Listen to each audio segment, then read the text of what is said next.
Magandang buhay, mabiyayang buhay, mapagpalang buhay sa ating lahat mga ka-ride-on mula sa iba't ibang sulok ng Luzon, Visayas, Mindanao at gayon din sa iba't ibang mga bansa sa buong mundong nilikha ng Diyos at kaloob niya para sa bawat isa sa atin. Lalo tigit sa lahat ng mga nilalang ng Diyos na nakakaranas ngayon nitong krisis ng global pandemic, merong kinalaman dito sa laganap na nangyayaring coronavirus disease 19. At ganun pa man ay walang makahahadlang sa atin na tayo po ay magpuri, sumamba at magpasalamat at magtalaga ng ating mga buhay sa ating Panginoong Diyos sa gitna ng mga krisis na ito na nagaganap hindi lamang sa bansang Pilipinas kundi sa iba't ibang mga bansa. Kaya narito muli ang abang lingkod ng Diyos, Bishop Lito Tangonan, para sa ating episode 22.1 ng Ride On Ministry Live Streaming. Ride on with Jesus Christ, ride on with His words, ride on with the sound of praise, worship, and prayer. Dakilang Diyos, aming Ama na makapangyarihan sa lahat, pinupuri ka namin at winawalhati nitong pinakaaraw ng pananambahan ng lahat ng mga churches sa gitna ng krisis na nagaganap sa buong mundo. Pangunahan mo kami at pagpalain, O Diyos, at kasihan ng iyong banal na Espiritu upang dumaloy sa aming mga isipan, sa aming mga puso, sa aming pagkatao at gayon din sa aming pagkakapatiran. Ang inyong presensya ang pagkilos ng banal na Espiritu at gayon din ang inyong mga salita na dapat namin na marinig mula sa inyo, O Diyos, sa pamagitan ng iyong abang lingkod. Sa pangalan mo Jesucristo, ito po ang aming panalangin. Lahat ay magsabi ng Amen. Amen sa ating Panginoong Diyos, mga kababayan at mga ka-ride-on sa buong mundong ito na nakikinig at nanonood ng Ride-On Ministry Live Streaming. Sa ganitong pagkakataon na kaloob ng Diyos sa bawat isa sa atin. Para po sa ating sagutan na pagbasa, tawag ng pagsamba mga kapatid sa Diyos mula sa awit 95, talatang 1 hanggang 7, ay magbabasa pa ako at gayon din ang magiging tugon ninyo bilang kapulungan at bilang kongregasyon ay Amen, kami ay lumalapit sa iyo, Panginoon. Amen, kami ay lumalapit sa iyo, Panginoon. Tayo ay lumapit sa ating Panginoon. Siya ay awitan, ating papurihan ang batong koblihan natit kalakasan. Amen, kami ay lumalapit sa iyo, Panginoon. Tayo ay lumapit sa kanyang harapan na may pasasalamat. Siya ay purihin ng mga awiting may tuwa at galak. Sapagkat ang Diyos ay ang Panginoong napakadakila, ang dakilang haring higit sa sinuman na binabathala. Amen. Kami ay lumalapit sa iyo, Panginoon. Sapagkat ang Diyos ay ang Panginoong napakadakila, ang dakilang haring higit sa sinuman, na binabathala na sa kanyang palad ang buong daigdig, pati kalaliman, ang lahat ay kanya maging ang mataas nating kabundukan. Kanya rin ang dagat at pati ang lupa na kanyang nilalang. Amen. Lumalapit kami sa iyo, Panginoon. Tayo'y lumapit sa Kanya, sumamba at magbigay galang. Lumuhod sa harap nitong Panginoon na ating lumalang. Siya ang ating Diyos, tayo ay kalingan niyang mga hirang, mga tupa tayong inaalagaan. Amen. Lumalapit kami sa iyo, Panginoon. Awitin natin ang Lord, I lift your name on high bilang tugon sa ating sagutang at tawag ng pagsamba na ating pong ginawa.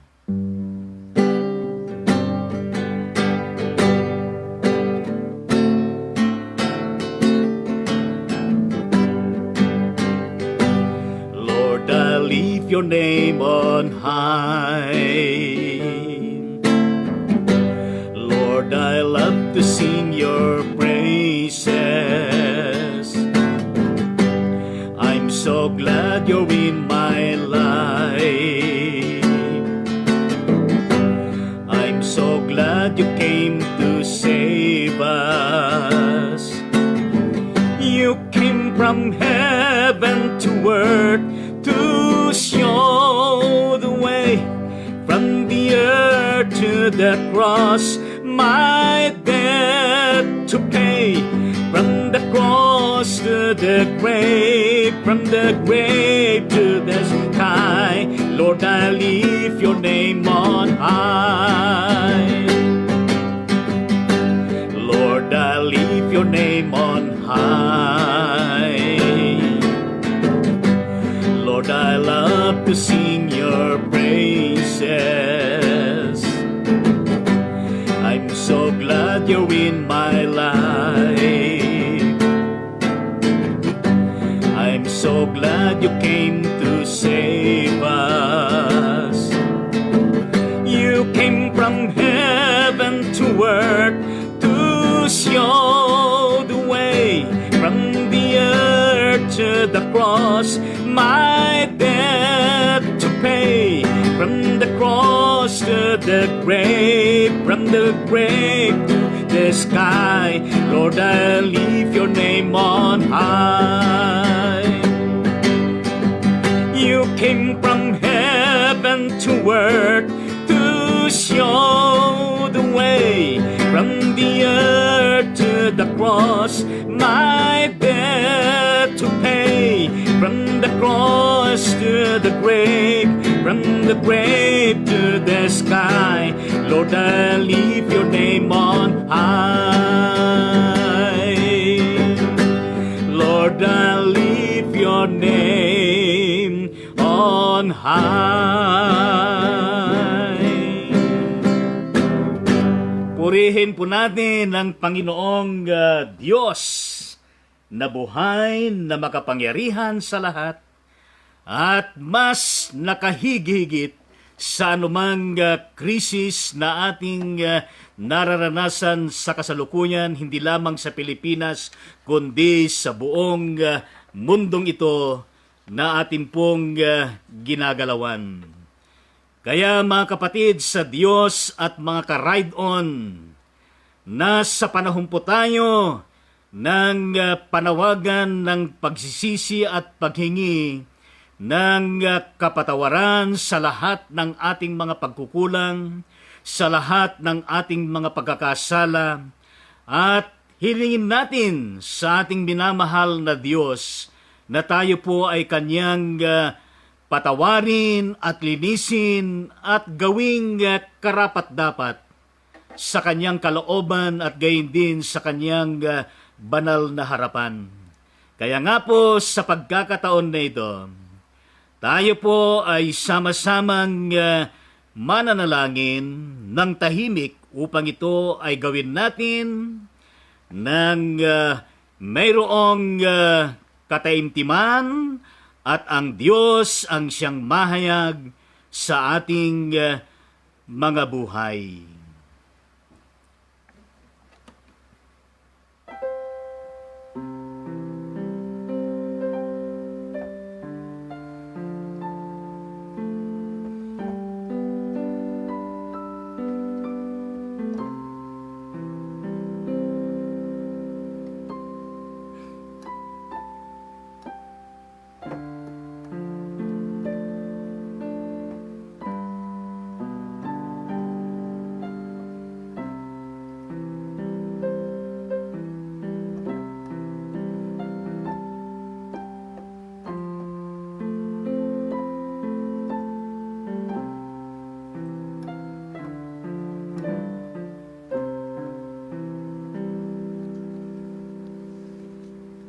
Sa pangalan mo, Hesu Kristo, na aming Panginoon at tagapagligtas. Ito po ang aming sama-samang panalangin, iyong narinig, at inyo po sanang pairugan ang panaghoy ng aming mga panalangin sa inyo, O Diyos. Sa pangalan mo, Yesu Kristo, ito po ang aming panalangin. Lahat ay magsabi ng Amen. Tunay mga ka-ride-on sa ating Panginoong Hesu Kristo at gayon din sa kanyang mga salita at gayon din sa diwan ng pagpupuri, ng pagsamba at panalangin.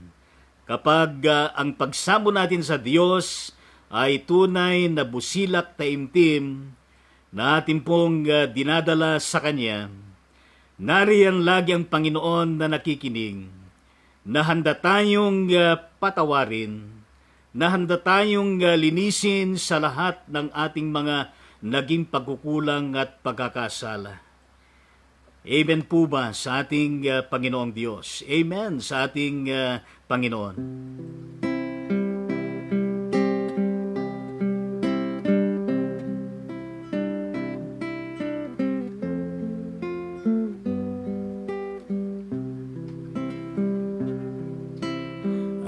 As the deer panted for the water, so my soul longeth after thee. You alone are my heart's desire when I long to worship you. You alone are my strength, my shield. In you alone where my spirit yield. You alone are my heart's desire, and I long to worship you.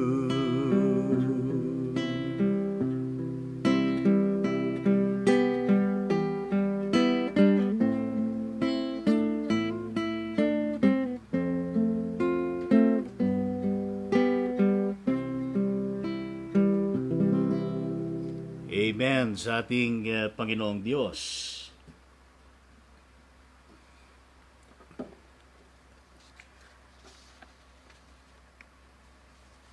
Babasahin ko po ang tekstong salalayan ng mensahe ng Diyos na nais po niyang ibahagi sa atin sa araw ng linggong ito. Mula doon sa Exodo, kabanatang 17, talatang 1 hanggang 7, at ganito po ang sinasabi. Mula sa disyerto ng Sin, nagpatuloy ang mga Israelita at yugto-yugto silang naglakbay ayon sa utos ni Yahweh. At sila'y nagkampo sa Refidim, walang tubig doon. Kaya nagalit sila kay Moises. Sinabi nila, bigyan mo kami ng tubig na maiinom. Bakit kayo nagagalit? Sagot ni Moises. Bakit hindi kayo magtiwala kay Yahweh?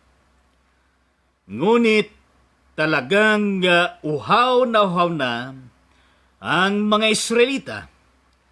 Kaya sinumbatan nila si Moises, inialis mo ba kami sa Ehipto para patayin sa uhaw pati mga anak namin at mga hayop? Kaya taimtim na nanalangin si Moises kay Yahweh, ano ang gagawin ko sa mga taong ito? Ibig na nila akong batuhin. Sumagot si Yahweh, magsama ka ng ilang pinuno ng sambahayan ng Israel at mauna kayo sa mga Israelita. Dalhin mo ang iyong tungkod na inihampas mo sa ilog at lumakad na kayo.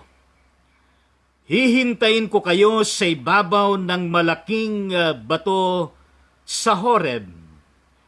Hampasin mo ito at bubukal ang tubig na maiinom ng mga tao. Gayon nga ang ginawa ni Moises at ito'y nasaksihan ng mga kasama niyang leader. Ang lugar na iyon ay pinangalanan nilang Masa at Meriba. Dahil sa dooy nagtalo-talo ang mga Israelita at sinubok nila si Yahweh. Ang pinagtalunan nila ay kung pinapatnubayan sila ni Yahweh. Ito ang salita ng Diyos na ating pong narinig at naway pagpalain tayo ng Panginoon sa mga talatang ito na siyang magiging salalayan ng mensahe ng buhay na ating pong maririnig. Awitin po natin itong awitin na He Will Carry You. Sapagkat ito po ay naaangkop sa panahong ito ng krisis na nagaganap sa buong mundo. At tayo po ay naniniwala na ang Diyos ay mas higit na makapangyarihan at mas higit na mas malaki kaysa anumang krisis na ating nararanasan sa kasalukuyan. Kayo hubay naniniwala sa katotohanan na ito. Amen sa ating Panginoong Diyos. Kaya awitin po natin ito.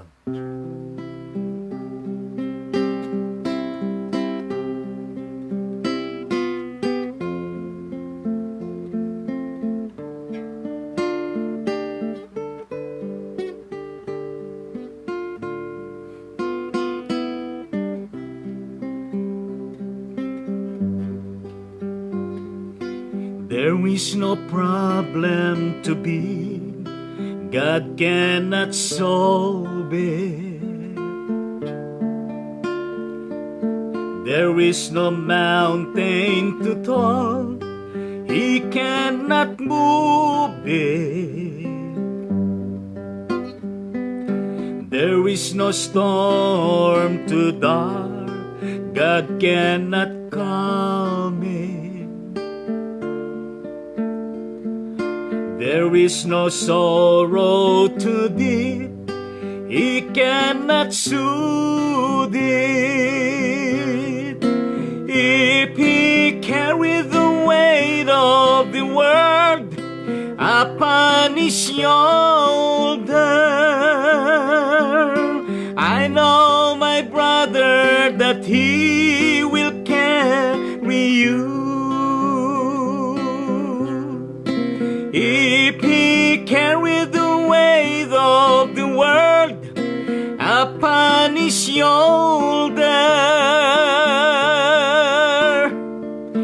I know, my sister, that He will carry you. There is no problem to be, God cannot solve it. There is no mountain too tall, He cannot move it. There is no storm too dark, God cannot calm it. There is no sorrow too deep, He cannot soothe it. If He carried the weight of the world upon his shoulder.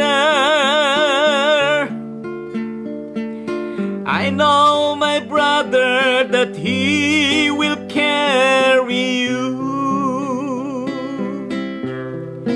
If he carried the weight of the world upon his shoulder,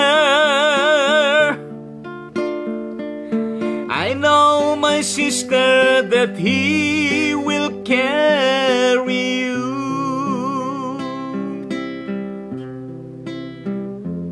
He will carry you. He will carry you. Amen sa ating Panginoong Diyos.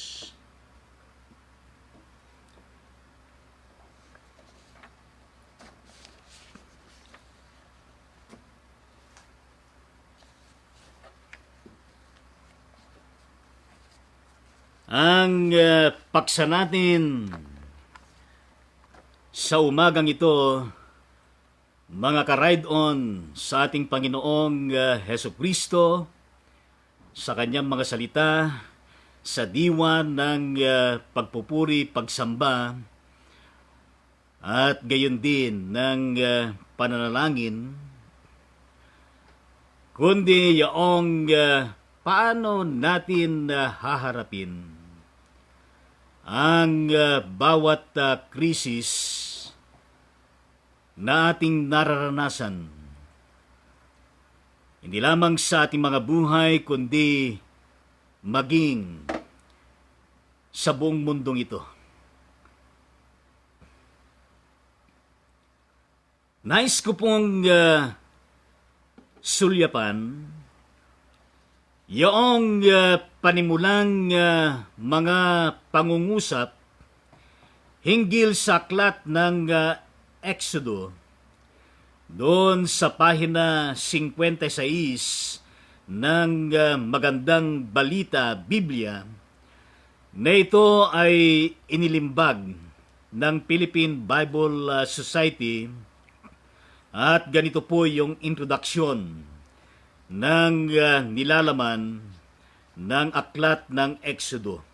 At nais ko pong hiramin ito at basahin sa inyong lahat. Ang ibig sabihin ng Exodo ay pag-alis at tumutukoy sa pinakamahalagang pangyayari sa kasaysayan ng Israel, ang pag-alis sa Ehipto na sumakop sa kanila. May 4 na bahagi ang aklat. Unang-una, ang pagpapalaya sa mga Hebreyo mula sa pagkaalipin. Pangalawa, ang kanilang paglalakbay patungo sa bundok ng Sinai. At ang pangatlo, ang pakikipagtipan ng Diyos sa kanyang bayan.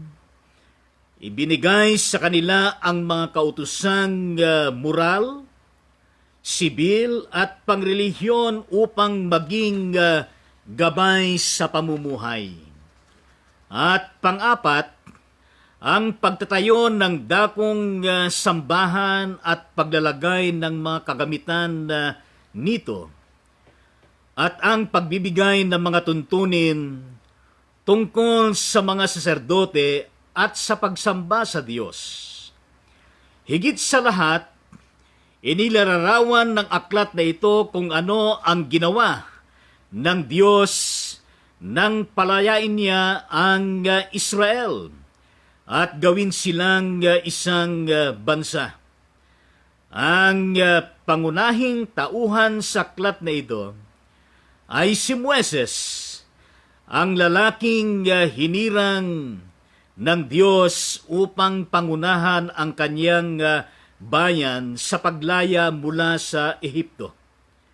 Ang pinakabantog na bahagi ng aklat ay ang 10 utos na nasa kabanatang 20.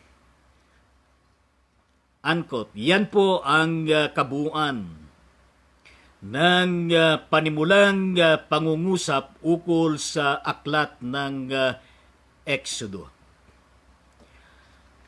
Ano nga ba ang konteksto ng salalayan nating teksto sa nais iparating ng Diyos sa bawat isa sa atin? Ang Exodus, kabanatang 17, sa mga talatang 1 hanggang 7. Maliwanag po ang sinasabi doon sa verse 1, mga ka-ride-on sa Panginoon, na nagpatuloy ang mga Israelita sa kanilang yugto-yugtong paglalakbay na ayon na rin sa iniutos ni Yahweh sa kanila mula sa disyerto ng Sin. At kung babasahin natin mula sa pasimula, mula doon sa Ehipto, sa napakahabang paglalakbay nila ay napakaraming araw at napakatagal ang kanilang iginugol na paglalakbay. Pero sa kanilang paglalakbay, mga ka-ride-on, ay kanilang naranasan ang himala ng Diyos noong gawin ng Diyos na hatiin ang dagat upang sila ay makatawid at makapagpatuloy sa kanilang paglalakbay. At ayon sa verse 1 nga, sila'y nagkampo sa Rephidim at ang masaklap na kalagayan doon ay walang tubig doon. Walang tubig doon.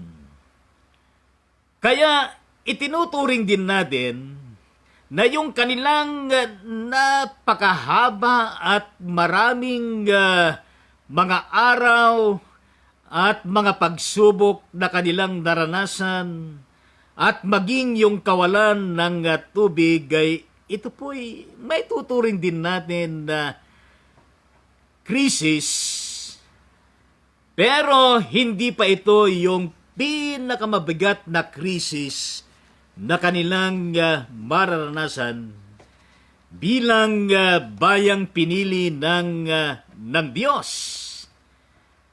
Ano po? At doon sa bandang panghuling verse ng ating salalayan, sa verse 7, na kung saan ay excuse me po. Ano po? Sa lugar na yaon ay pinangalanan nilang Masa at Meriba. Dahil sa dooy nagtalo-talo ang mga Israelita at sinubok nila si Yahweh. Ano po? Ang pinagtalunan nila ay kung pinapatnubayan sila ni Yahweh. Mga kapatid at mga ka-ride-on sa Diyos, hindi po lingid sa atin itong ganitong konteksto ng buhay. Na kapag merong mga krisis at merong mga kawalan, katulad na lamang ng kawalan ng tubig, sapagat ang tubig ay simbolo ng buhay yan. Ano po? Simbolo ng talagang basic necessity na kailangan po natin sa araw-araw at sa tuwi-tuwi. Lalo na po sa karanasan noon ng mga Israelita sa kanilang yugto-yugtong paglalakbay bilang pagsunod na rin sa kautusan ni Yahweh, bahagi ng pagpapalaya na ginawa ng Diyos sa bayang Israel sa mga Israelitas. At Sa kalagayan na yon ay sinubok nila si Yahweh. Sila ay nagtatalo-talo at pinagtatalunan nila kung sila nga ba'y pinapatnubayan o pinapatnugutan ng ating Panginoong Diyos. Ano pa? Kaya sa bawat individual na karanasan natin ng mga pagsubok at krisis, dumarating din yung ganitong pagkakataon ng pagtatalo-talo. Ano ba? Dumarating din yung panahon na nagtuturuan at nagsisisihan sa isa't isa. At naroon din yung konteksto na kung saan ay dumarating sa pagkakataon din sa buhay ng tao na inilalaglag ang bawat isa. Makaangat lamang, mga kababayan at mga ka-ride-on, huwag sana namang itong mangyari sa atin, lalo tigit sa buhay, ministeryo at misyon at proyekto at gampanin ng iglesia na pinagkatiwala ng ating Panginoong Diyos sa lahat ng mga Christian churches sa buong mundong ito. Lalo na itong panahon na ito, mga kababayan at mga ka-ride-on, na kung saan meron tayong hinaharap sa ngayon, nararanasan na tinatawag na global pandemic na merong kinalaman sa pangkalusugan at gayon din sa kaligtasan. Ano po?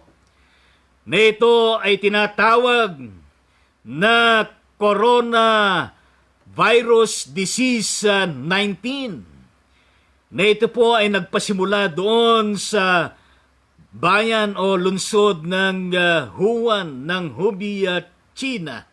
At lumaganap sa iba't ibang mga bansa sa Europa, sa Asia at gayon din doon sa USA at gayon din sa Pilipinas.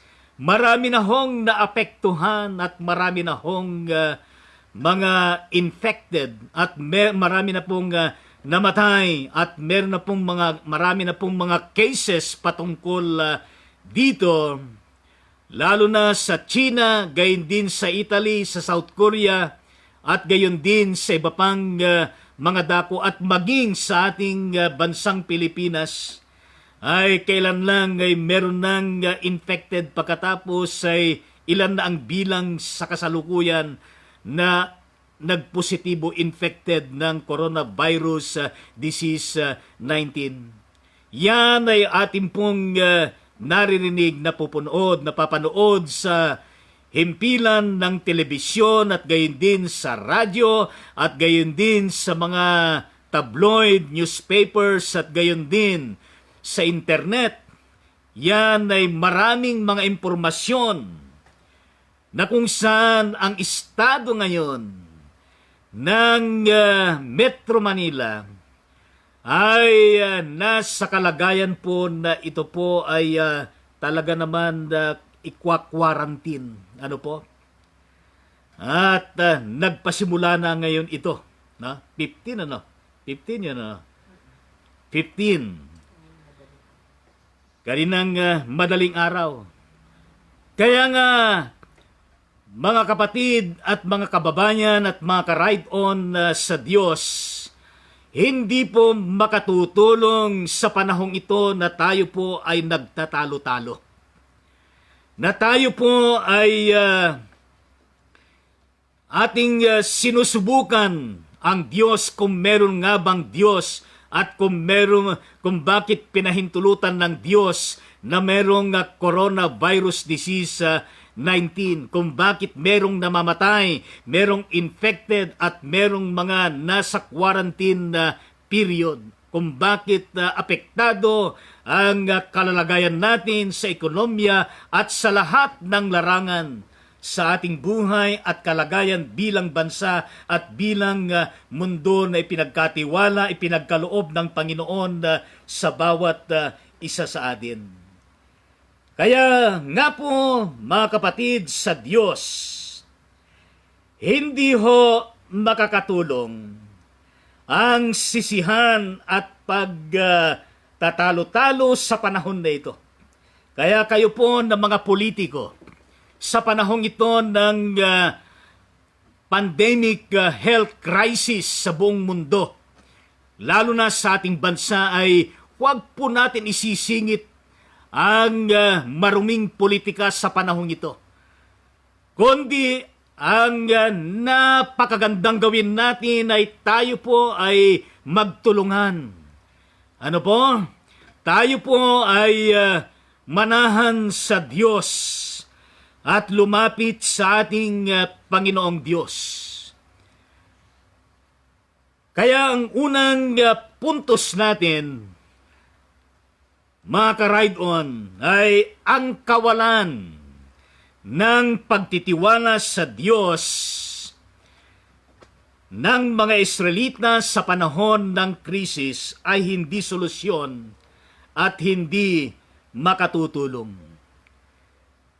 At gayon din po sa atin, ang kawalan ng ating pananampalataya o pagtitiwala, pananalig sa Diyos, ano po? Sa panahon na ito ng krisis ay hindi solusyon at hindi makatutulong. Biriin nyo, bukod sa pagtatalo-talo, nagrereklamo ang mga Israelitas na ito sa panahon ng krisis na walang tubig. Ano po? At ang masaklap, nagalit sila kay Moises. Yun ang sinasabi sa talatang 2 ng Exodo, kabanatang 17. Kaya nagalit sila kay Moises, sinabi nila, bigyan mo kami ng tubig na maiinom. Bakit kayo nagagalit? Sagot ni Moises, bakit hindi kayo magtiwala? Sagot ni Moises, ngunit talagang uhaw na ang mga Israelita.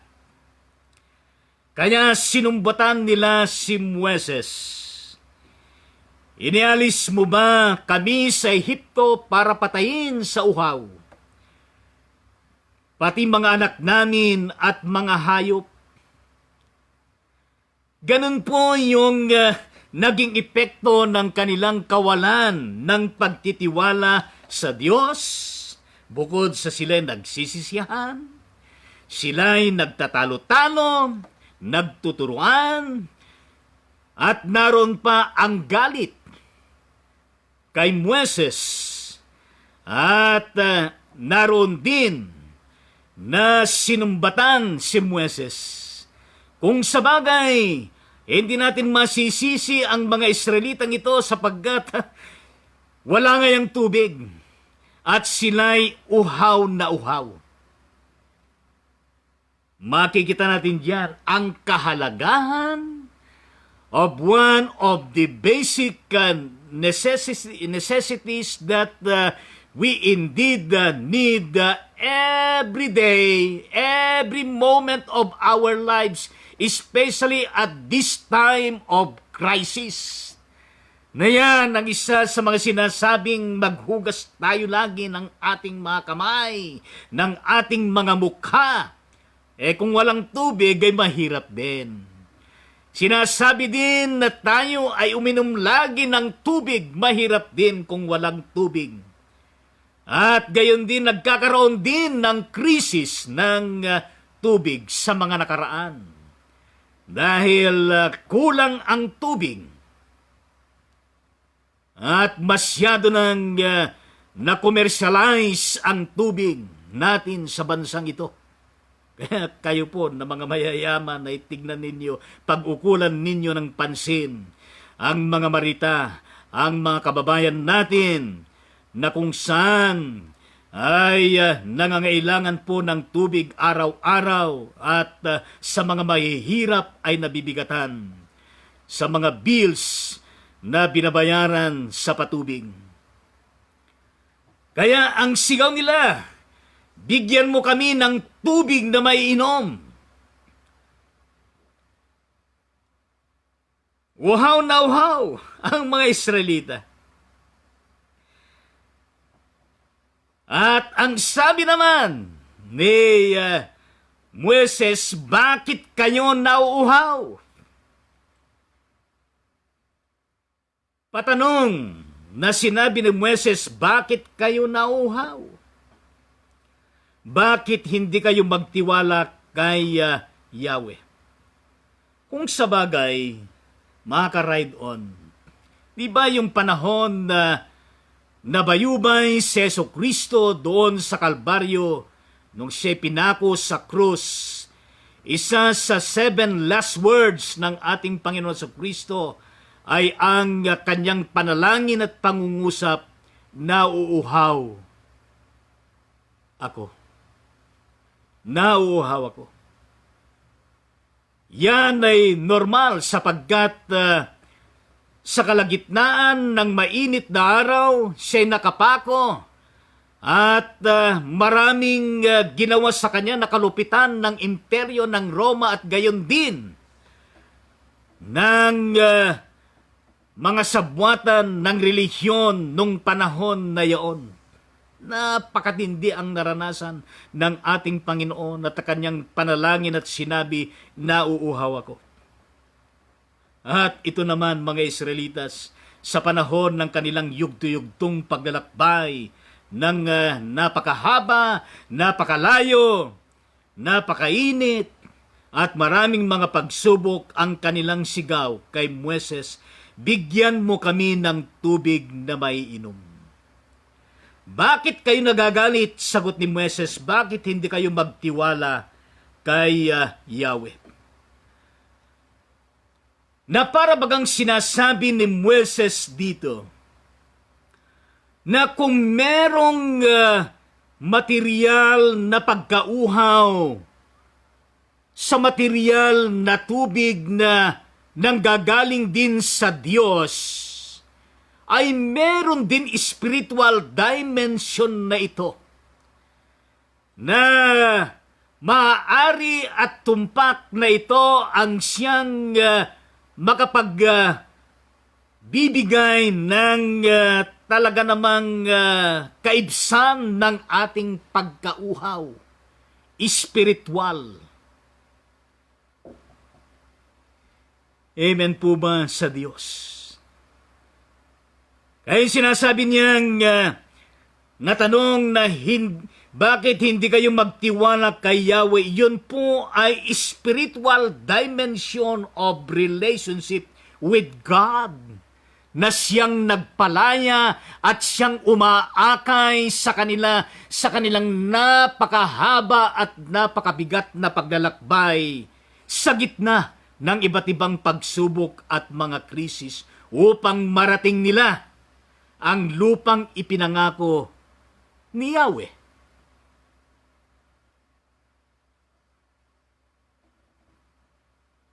Kaya sa ating unang puntos, ang kawalan ng pagtitiwala sa Diyos sa panahon ng krisis o kawalan ay hindi solusyon at hindi makatutulong.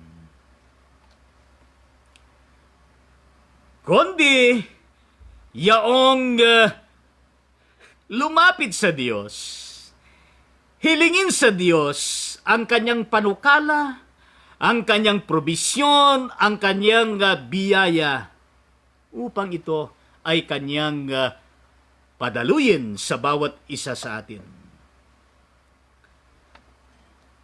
Alam niyo dito, hindi lamang po yung mga Israelitas ang idinadaing ng mga Israelitas na ito, kundi yung isang katanungan nila. Mga guys at mga ka-ride on, sinasabi doon sa verse 3, inialis mo ba kami sa ito para patayin sa uhaw pati na mga anak namin at mga hayop?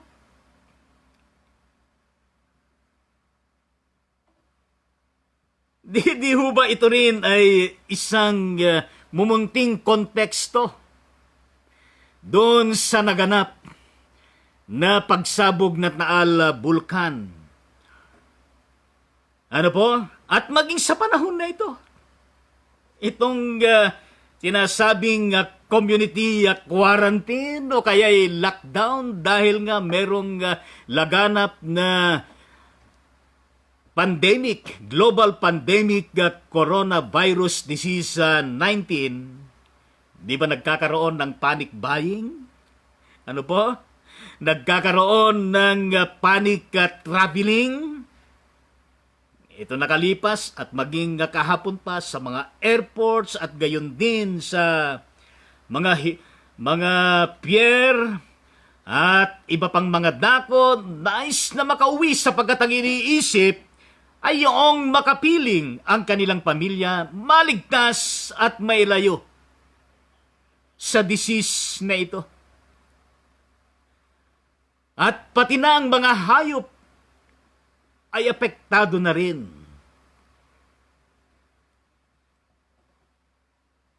Kaya nga po, ang pangalawang puntos,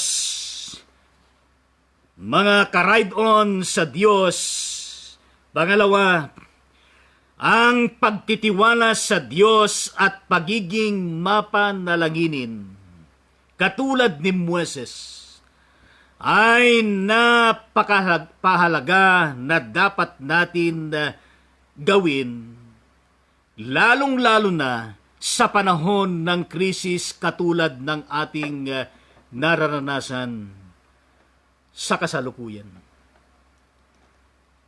Ngayon natin dapat na ipakita sa Diyos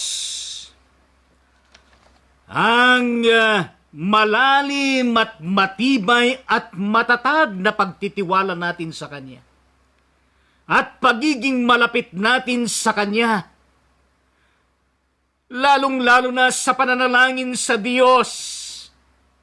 Katulad ni Moises na siyang katugunan sa kawalan ng tubig para sa mga Israelitas na bilang katugunan sa kauhawan ng mga Israelitas upang makapagbigay ng kaibsanan sa mga tulirong kaisipan, pagtatalo-talo, pagsisisihan at pag-alumihanan ng mga Israelitas nung panahon na yon, pati ng kalalagayan ng kanilang mga anak at mga kahayupan. Dalawa ho yun.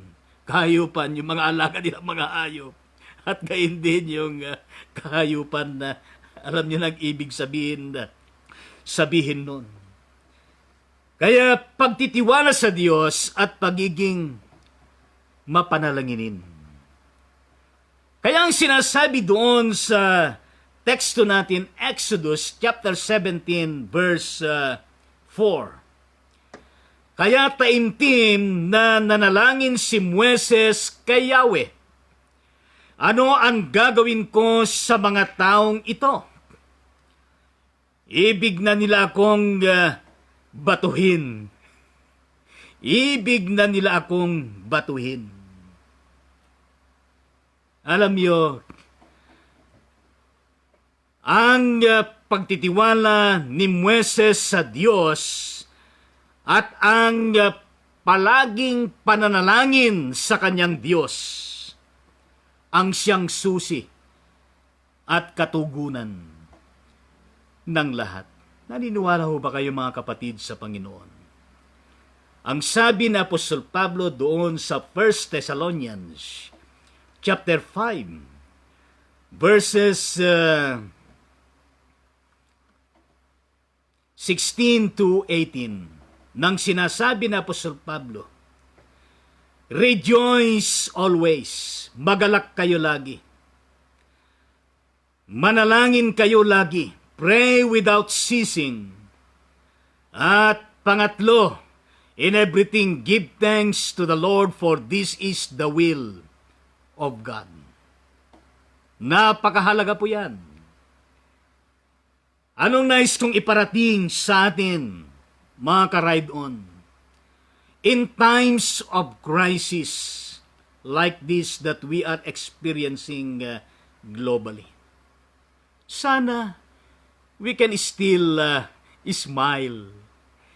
We can still have that gloriousness of rejoicing from the bottom of our hearts, going to our facial expression and to the total existence of our body and to the camaraderie of our respective bodies with one another. It is because it is in the context of being joyful, being rejoicing, and being with the Lord in prayer and thanksgiving that we can indeed feel and experience the residual contentment and peace and tranquility and perseverance with the Lord. No matter how difficult the problem, the trials, the crisis that we are encountering in this world.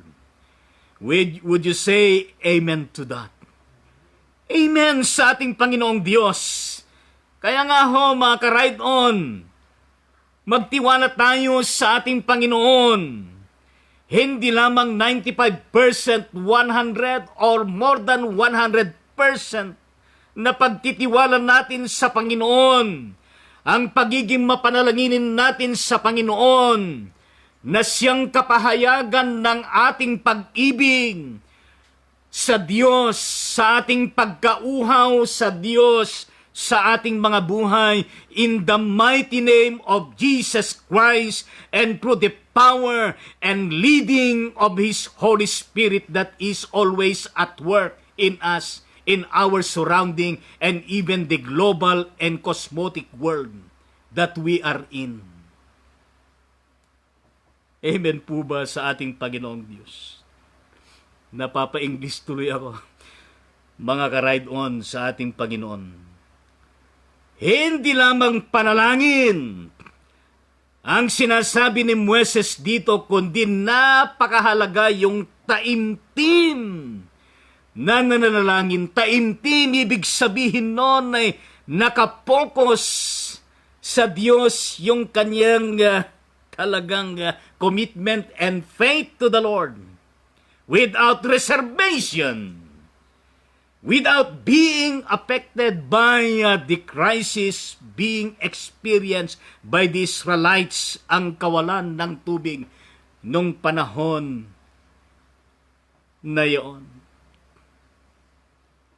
Eh, tunay nga naman, meron bang mangyayaring solusyon sa katatalo, sa sinisisi ang bawat isa, nagtuturoan.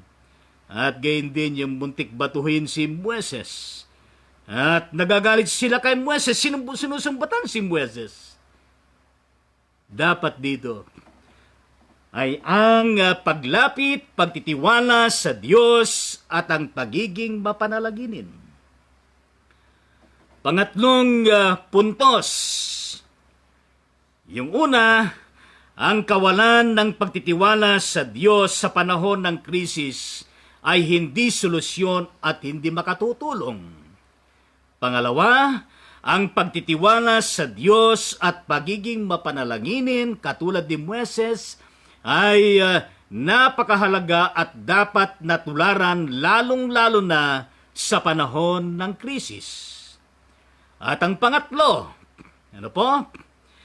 Ang pagsunod ni Moises sa ipinagagawa ng Diyos sa kanya sa panahon ng krisis ay napakahalaga at nararapat na tularan.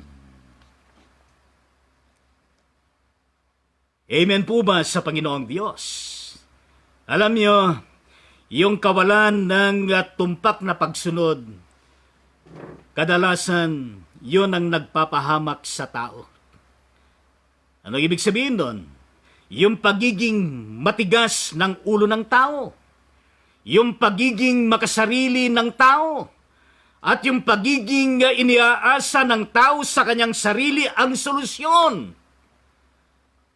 At yung pagiging mainitin, pagiging naiinis at pagiging apektado sa krisis, wala namang solusyon na inilalatag. Wala namang panukala na pinag-iisipan, pinag-aaralan at isasagawa. Kaya kay Moises, ang mahalaga na kabalikat ng kanyang pagtitiwala sa Diyos at ang kanyang mataimtim na panalangin sa Diyos ay ang pagsunod sa nais na ipagawa ng Panginoon ayon sa kalooban ng Panginoon na naguutos sa kanya na gawin ang nararapat na solusyon sa anumang krisis. Amen po ba, mga ka-ride-on sa Panginoong Diyos? Kaya doon sa verse 5, sumagot si Yahweh, magsama ka ng ilang pinuno ng sambahayan ng Israel at mauna kayo.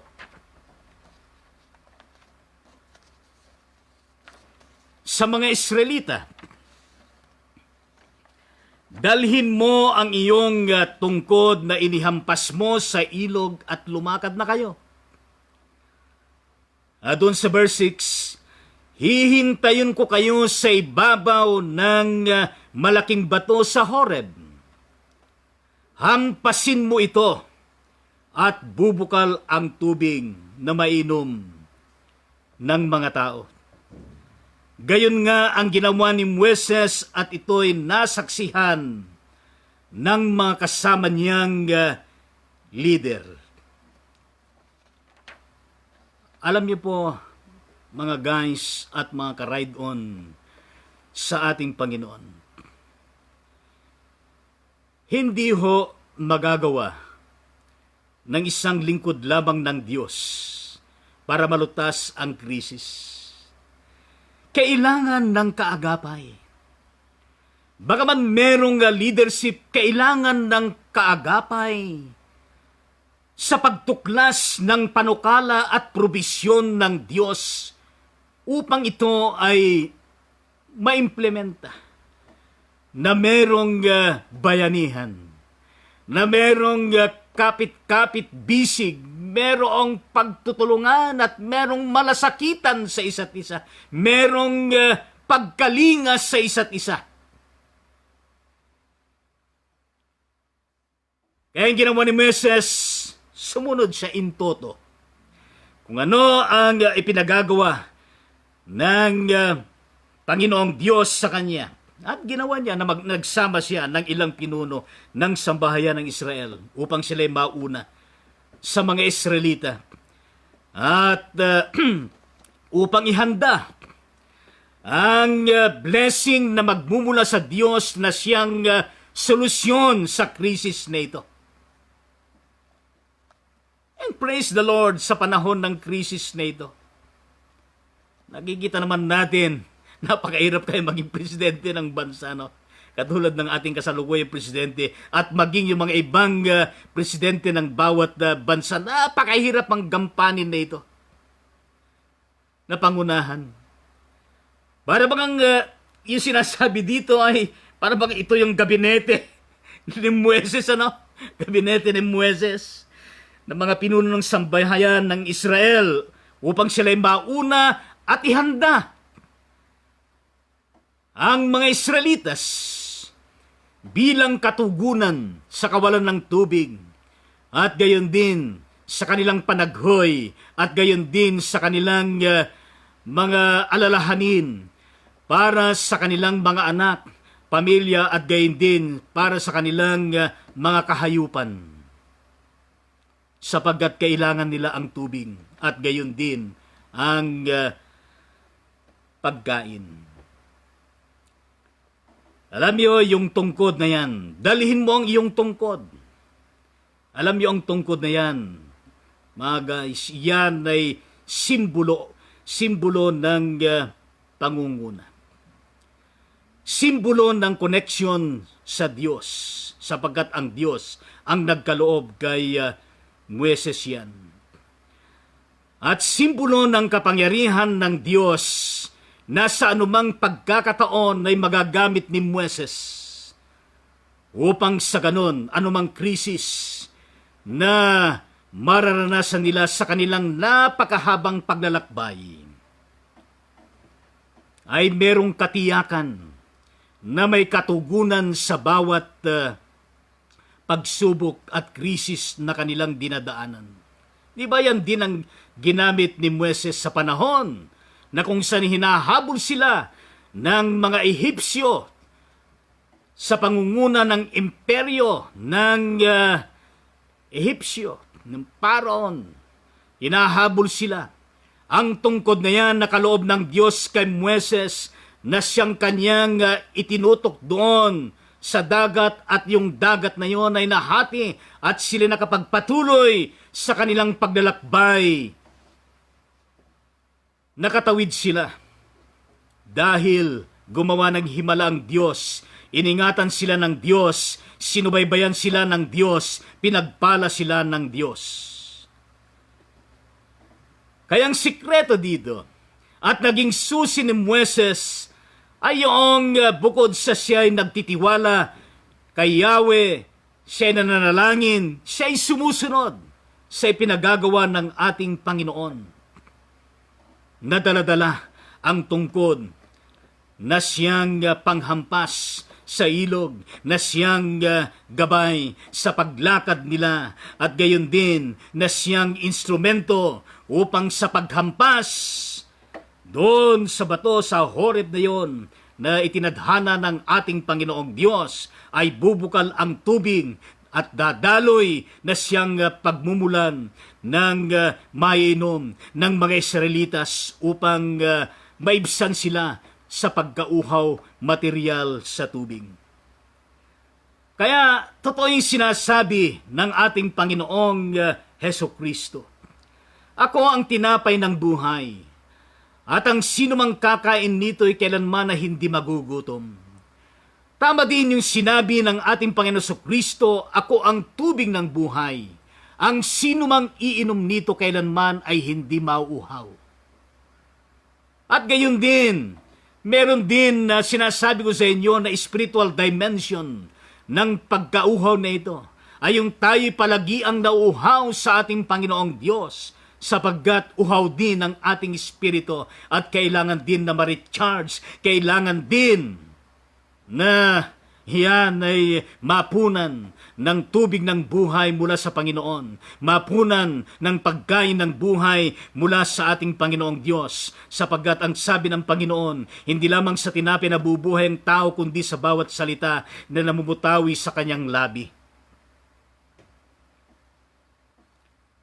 Kaya, purihin ang Panginoong Diyos at merong mabiyayang na idudulot ang patuloy na pagtitiwala sa Diyos, ang pagiging mapanalanginin at pagiging masunurin sa ating Panginoon. Tayo po kaya, kayo po, sa panahong ito ng krisis, ng pandemic, global pandemic, sa kalagayan ng health, Coronavirus Disease 19. Nagpapatuloy ba yung alab, yung init, yung marubdob, maningas na pagtitiwala natin sa Diyos? Gaano kadalas tayo nananalangin sa ating Panginoon? Ipinapanalangin ba natin lahat ng mga tao, ang ating bansa, yung mga leaders, bawat isa sa ating pamilya, at gayon din yung mga infected, gayon din sa mga nasa panahon ng quarantine? O baka naman pinapanalangin lang natin yung kaligtasan lang natin?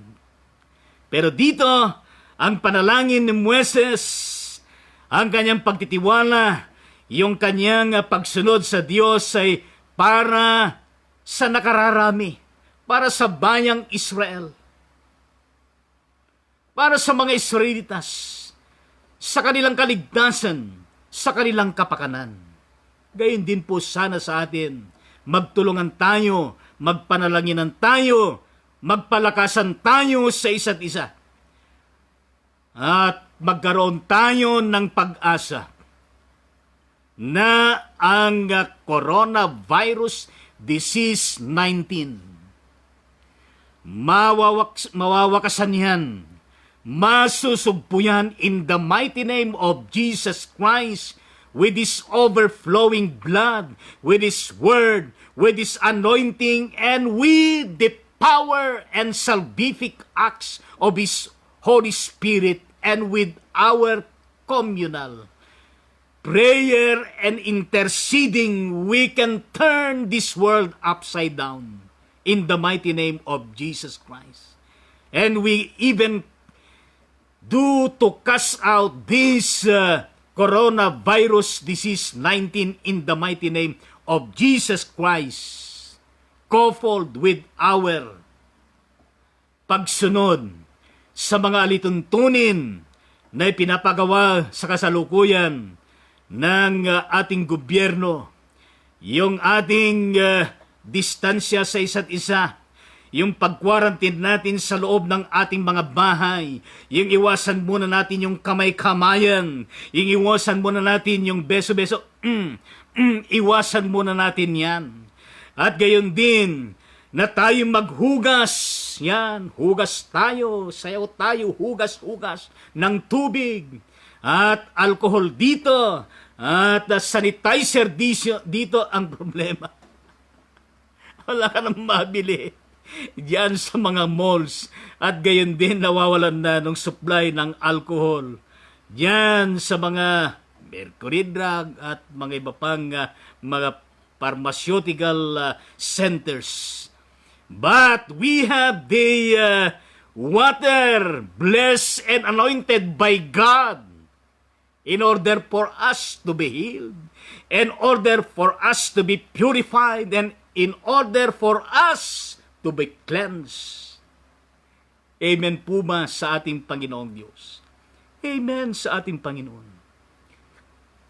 Kaya napakahalaga din na tayo sumunod sa ngayon sa mga alituntunin, sa mga abiso. Magmasid tayo sa mga sinasabi, sa mga legit, hindi sa mga fake news. Sinasabi ng Department of Health, sa sinasabi ng World Health Organization, sa sinasabi at abiso ng Department of Local and Interior Government, yung mga LGUs. At gayon din, mula sa opisina ng ating presidente, at kasama itong ating tinalakay ngayon. Sino ang ating katatakutan at pangangambahan? God will be with us always. At yan ang pangako ng ating Panginoong Diyos. Kaya mga kapatid sa Panginoon, dahil pati na yung mga churches ngayon ay na-quarantine, ano po? At maraming mga local churches ang walang pananambahan ngayon, wala nagpunta sa iglesia lokal nila. At talaga namang lalo na sa Metro Manila at lalo na sa NCR, at yan ay okay po yan sapagkat iniisip natin ang pangkaligtasan, pangkalusugan, at sumusunod tayo na maayos sa mga kautusan mula sa ating gobyerno upang sa ganoon na hindi po tayo ma-infect at hindi pa tayo malagay sa anumang panganib. Kaya sa pagkakataon na ito, mga ka-ride-on sa Panginoong Diyos, ano po? Na habang inaawit ko po itong awitin na People Need the Lord, sapagkat wala kayong pananambahan sa inyong local church, gawin po natin ang pagkakaloob. Ano po? Ng ating mga handog, ng ating mga pangako, ng ating mga ikapo sa Diyos. At yan ay ating pong ipagkaloob sa ating local church.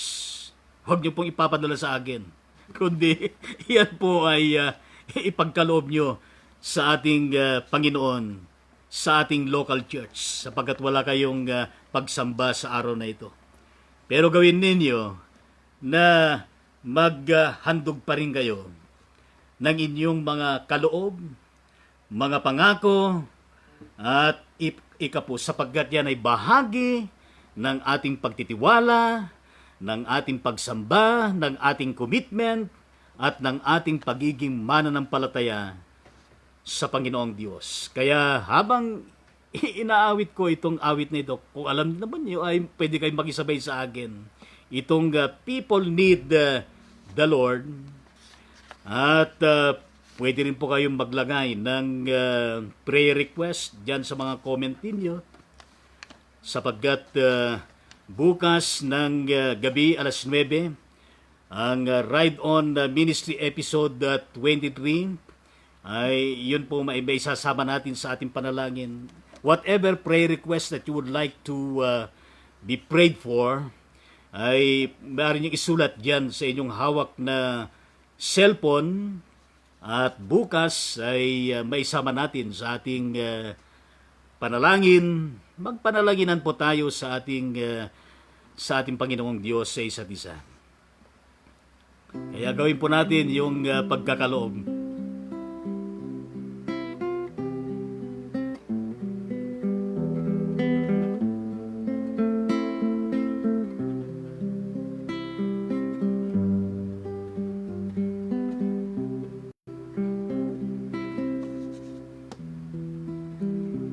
Every day they pass me by,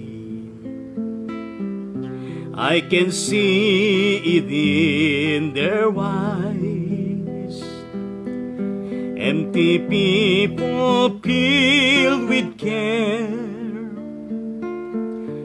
heading who knows where. On they go to private pains, leaving fear to fear. Love their hides, their silence cries, only Jesus hears. People need the Lord. People need the Lord. At the end of broken dreams is the open door. People need the Lord. People need the Lord. When will we realize people need the Lord? We are called to take His light. World where wrong seems right, what would be too great a cause for sharing life to one who's lost? Through His love our hearts can feel all the grief they bear. They must hear the words of life only who can share. People need the Lord. People need the Lord. At the end of broken dreams is the open door. People need the Lord. People need the Lord.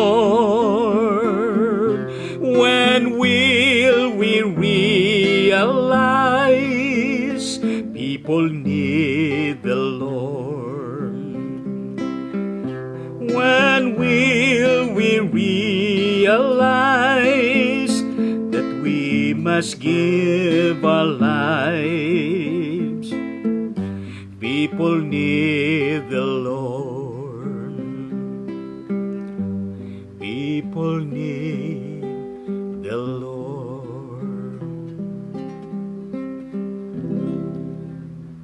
Amen sa ating Panginoong Diyos. Kayo ho ba'y naniniwala na kailangan natin ng Diyos?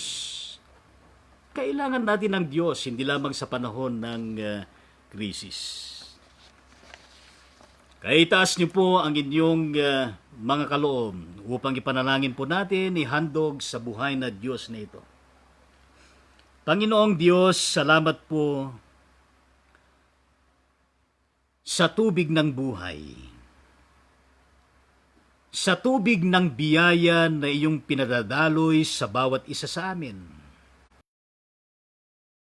Na kung saan kami po ay nakapagkakaloob ng aming mga handog,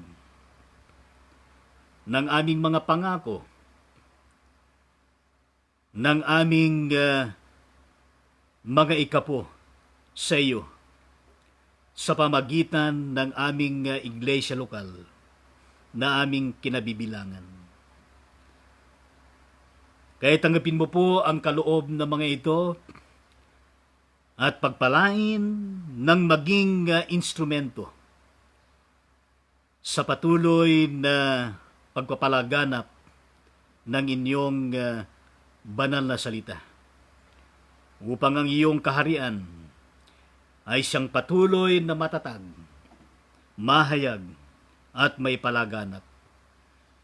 Sa pangalan mo, Jesucristo, ito po ang aming panalangin. Amen. Binabati po natin lahat ng mga kapatid. Kilala ko man kayo o hindi.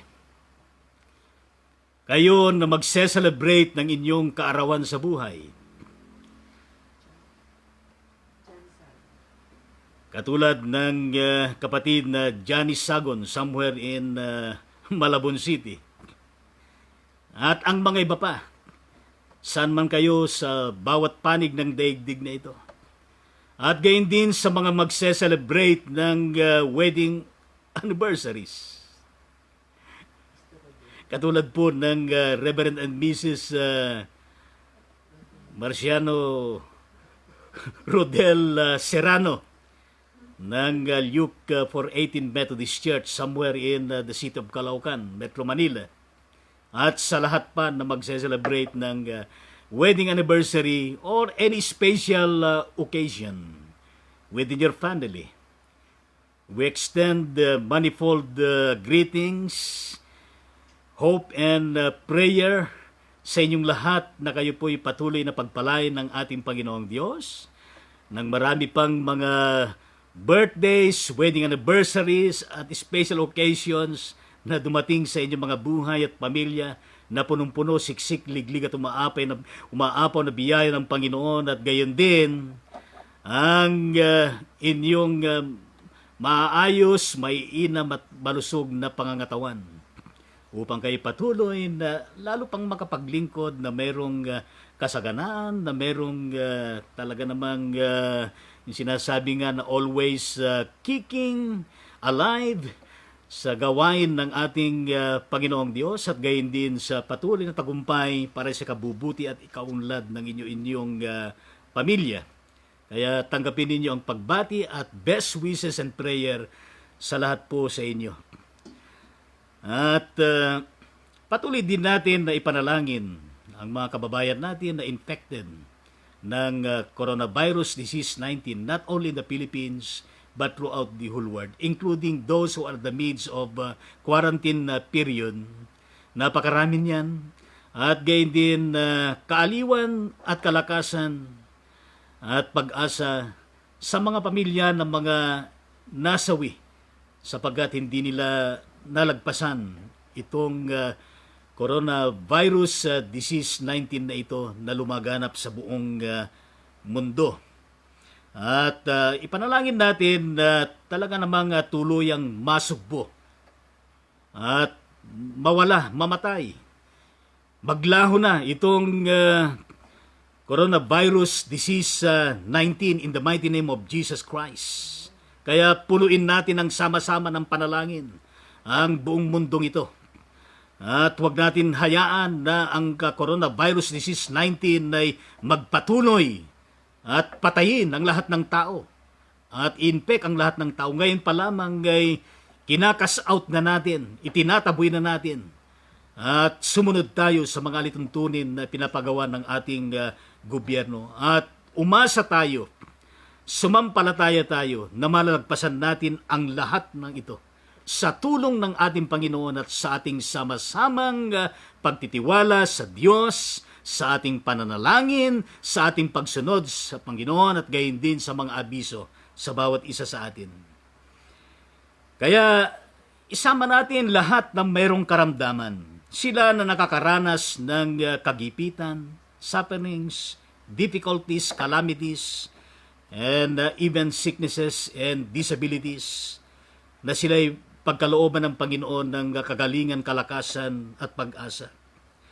At gayon din na itong panahon ng Lenten season na ito, nagsimula February 26 to April 9 this year, bago natin celebrate ang Easter Sunday, ay sana itong Lenten season na ito ay magsilbing a time for us to contemplate, to reassess, to re-examine ourselves before the sight of the Lord and become a better person and become a better Christian and become a better citizen and become a better people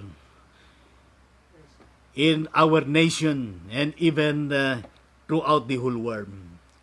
And would you please include also in your prayer this ministry, Ride On Ministry, bukas alas 9 ng gabi, episode 23, at sana may patuloy magsisilbing inspirasyon at kalakasan ang mga itong ginagawa natin through social media, at ang sino man na makakapanood, makakarinig ay magkaroon ng time of talaga namang na pangangatawan at gayon din, Panginoong Diyos, ang patuloy na pag-iingat at pagliligtas mo sa kanila at sa aming lahat ay patuloy naming maranasan. At maging epektibo, Panginoong Diyos, ang mga community quarantine na ito. Not only in the Metro Manila and the National Capital Region, but the entirety of the Philippines and throughout the whole world, meaning every nation of the world, every family, every individual person na nilikha mo, Panginoon, ayon sa iyong wangis, we declare total quarantine and total healing and total eradication and total elimination of this coronavirus disease 19 throughout the whole world. In the mighty name of Jesus Christ. We pray, dear God, that this time of Lenten season ay maging panahon ng aming sincero at mataimtim na pagsisiyasat sa aming mga sarili upang kami ay makapagtalaga muli ng aming buhay at lalo kaming manangan, magtiwala at magpasailalim sa inyo at sumunod sa iyong kalooban at sa lahat ng inyong ipinagagawa. Bless all churches, Panginoong Diyos. Whatever denomination, Panginoon, i-bless mo ang mga churches na ito. Mga pastor, mga diakonesa, mga obispo, mga pare, lahat ng mga church workers, maging ang mga lay leaders at mga laiko, Panginoon, pagpalain mo silang lahat, Panginoong Diyos.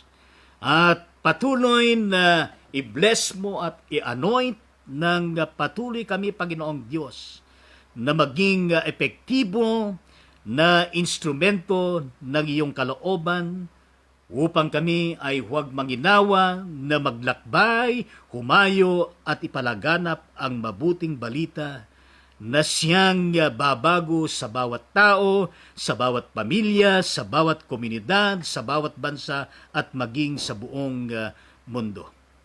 Panginoong Diyos, pagpalain mo ang Ride On Ministry na ito. Pagpalain mo kaming lahat sa pangalan ni Jesucristo na aming Panginoon at tagapagligtas. Ito po ang aming panalangin.